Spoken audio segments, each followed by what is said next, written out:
Well, you got yourself a project car that you barely fit in, and this thing looks like it's been sitting for a while. This is a Mazda MX-5, more popularly known as the Mazda Miata. Being a 1990 model year, it is part of the first generation, labeled as the NA, which ranges from 1990 to 1997. These cars are very small, very light, somewhat adequately powered, and a lot of fun to drive. The front-engine rear-wheel drive drivetrain setup, with the engine sitting mostly behind the front strut towers, gives this car an almost perfect 50-50 weight distribution. It weighs in at just about 2,100 pounds, and all this together makes it handle incredibly well for what it is. The Miata we have here has the 1.6-liter engine with a 5-speed manual transmission, which wakes up that powertrain pretty well, manual steering, and a soft top that opens in the matter of seconds. And all this paired together puts a big smile on your face. This thing always looks so happy, just look at it. Although this is a non-power steering and non-limited slip differential optioned car,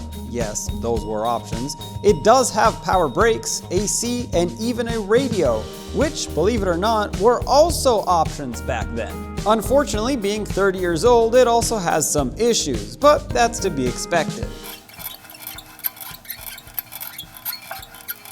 And that's when we step in to restore this car to its former glory and make sure it will continue smiling for a long time, but safely. We want the top to not leak on rainy days or when you're storing it, the brakes to stop you safely and quickly, the engine to pull with full power from idle all the way to redline, and the suspension to articulate smoothly over every bump and around every corner, and of course the headlights to shine bright on those late night drives. So follow us along for this journey as we give this car a fresh start. We're not here to modernize it or make it faster than Mazda intended.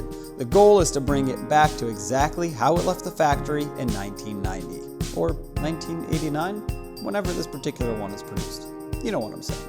Click the link on the screen to take the journey with us and watch our first Miata video.